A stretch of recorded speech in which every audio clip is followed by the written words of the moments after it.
second. There are a few things you should know about us. First of all, we're Allie and Richie, and we decided to leave the US and slow travel through Europe with our dog, Penny. We're on a journey to decide if we will travel indefinitely, find a new place to call home, or head back to the US. We're excited to bring you along on this adventure. When you think of Belgium, you probably think of chocolate and waffles and fries and beer and beautiful canal towns. In fact, if you look up what to do in Belgium, the town of Bruges is probably at the top of the list. But what if you step outside of these tourist hotspots a bit? What exactly does Belgium have to offer? We are just getting started with our full-time travel journey in Europe, and we decided to spend our very first month in Antwerp, Belgium. When we were deciding where to spend our first month in Europe, the options were very overwhelming. And many of our friends and family have pointed out how random Antwerp seems, but to us, it wasn't quite so random. We knew we were going to fly into Amsterdam because that was the shortest flight from Boston. We didn't want Penny to be in her crate in the airplane any longer than she had to be, so that's what we decided. With that in mind, we started looking at cities that were within a few hours by train from Amsterdam. But then came cost to contend with. Of course, we could just stay in Amsterdam itself or take like a high-speed train to Paris, for example. But the monthly price for us wouldn't have really been in budget because we were aiming to spend approximately the same on our housing costs as we did back in the US. So we started looking at mid-sized cities with a lot to do, but maybe off the beaten tourist track a bit. So we started narrowing in on Belgium and ultimately decided that Antwerp was a good fit for us. The city of Antwerp has a population of 500,000 people and it's the capital of the Antwerp province. It's also just 30 minutes by train from Brussels with obviously an international airport and all of that. And it's just an hour and a half by train from Amsterdam. We started looking into it more and more, and it really seemed like a great fit for us. It has a cool fashion scene because there's a fashion school downtown, and it was once the hub of the diamond trade with just a lot of really interesting history going on, and it has a unique blend of medieval, Renaissance, and Art Nouveau architecture. Hi, Richie here. Quick nerdy aside. Art Nouveau is or was an international style of art, architecture, and applied art, and its inception and biggest boom took place during the European beautiful epoch that ended when World War I broke out, and in general was a reaction against industrialization, the academic art, eclecticism, and historicism of the 19th century. It was often inspired by natural forms such as these sinuous curves of plants and flowers, and was often integrated into the entire structure of the piece, as opposed to just being an adornment. And it still has influence today. There's a famous Art Nouveau staircase in Portugal that supposedly served as inspiration for part of the Harry Potter universe. Art Nouveau and Art Deco can be seen as opposing reactions to industrialization. Art Nouveau took after nature, rejecting the machine age, but after the First World War, the more famous Art Deco took over with its bold, stunning geometric shapes, sharp angles, and sunbursts as it embraced industrialization and the machine age. But that's an aside for another video. Back to this one.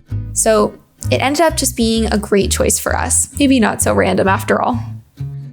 Like many Belgian cities, Antwerp has an old market square. And this is probably the most touristy part of the city, and there's still not that many tourists around, even though it's the height of tourist season.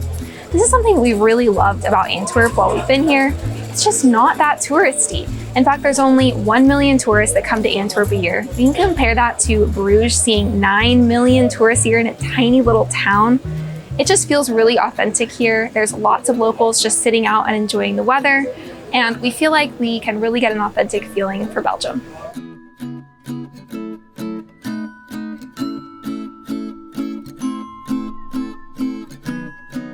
Antwerp Central Station is ranked as one of the most beautiful in Europe, and you can probably see why. Of course, you can use this train station to get to a number of international destinations, but while we've been here, we've mostly stayed within Belgium. And the SNCB, or the Belgian Rail Company, makes it really easy to do this. We decided to purchase the 10-pack of tickets, which can be used to go anywhere within the country, and you can even share tickets between people. So we used those 10 tickets between Richie and I, and it was a perfect amount for traveling to just a handful of cities within Belgium. And it's even better if you're bad at planning because you literally don't have to book anything in advance. You just get on a train, you activate the ticket in the app on your phone, and you're good to go.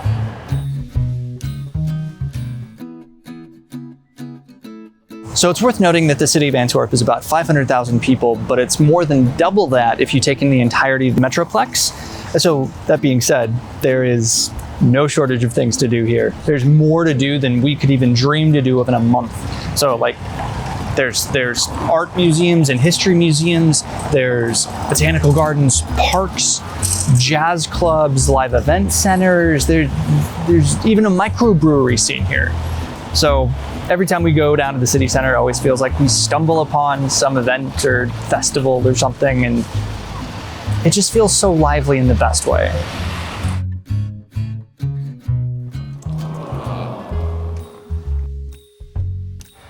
We've done a lot of walking and some biking while we've been in Antwerp, but by and large, we've used the bus and tram systems to get around. There's only a few tram lines, so it makes it really easy to learn how to navigate, and they're really set up for commuters. So if you do decide to stay outside the city center like we did, you'll find that you'll probably have a tram stop nearby and you'll be able to quickly get into the city center. And I think Penny even likes the tram. Now we're going to show you where we've been staying in Antwerp. It's a really cute neighborhood. In fact, this street that we're staying on is the second oldest in Antwerp. We'll get into a little bit more about our neighborhood in a little bit, but for now, let's go inside. Oh, wrong key.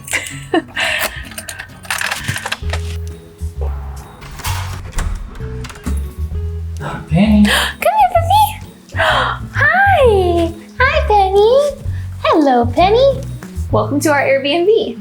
This is the entryway. It has tons of storage and a nice full-length mirror. And then as we come into here, you'll notice it's really cute. I love how she's decorated it. Got lots of little knickknacks, plenty of storage, and just a lot of wide open space. On this side of the room, we have the dining table where I've been working from home, and then a little desk where Richie's been working from home. Works out really well for us. And then as we come over here, we have a nice big couch, a TV, and obviously all of the plants you'll start to notice. Plant, plant, plant, plant, plant, plant, plant, big plant, plant, plant, plant, plant, hidden plant, plant, plant, plant, plant, plant, plants, plant. Cool. This is really nice. Aside from the plants, I love having all of this natural light. It's really nice. We basically never have our lights on. The only downside is that it has gotten really warm here, and so all of the sun kind of tends to heat this space up, but with the fan, it kind of works out okay. And then obviously this then leads into a little garden, and it's been perfect for Penny. She can go out and hang outside whenever she wants. Let's look at the kitchen. We have a nice big fridge, a countertop, convection oven, microwave situation, stove top, and just pretty much anything you could possibly need to cook. So it's been really easy to eat from home a lot. And then down the hallway from the entryway is a toilet room.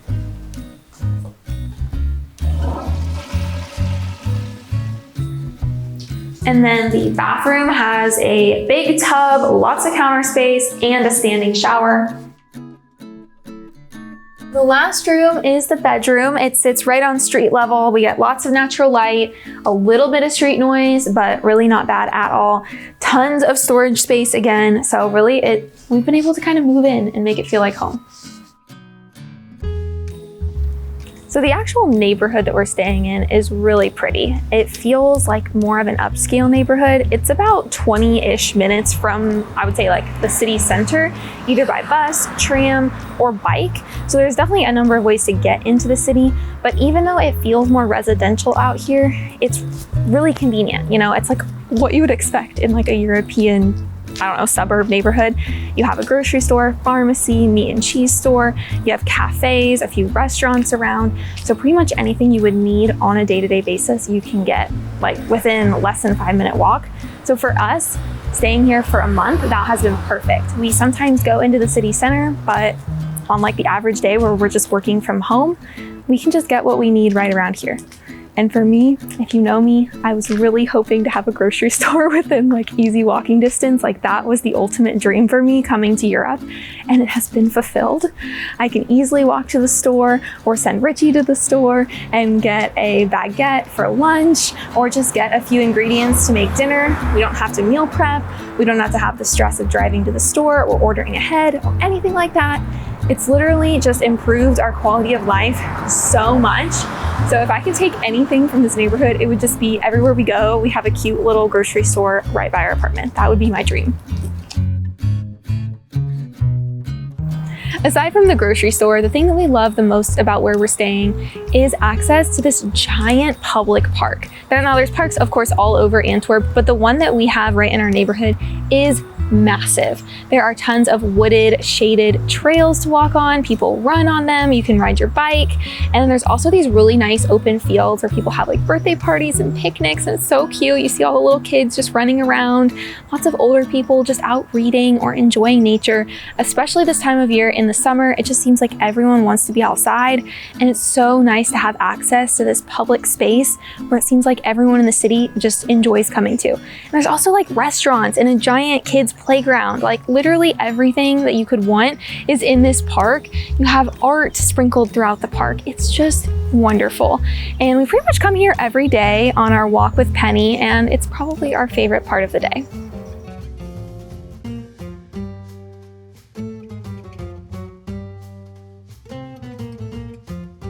This is our final time in Antwerp. We are on our way out of the city.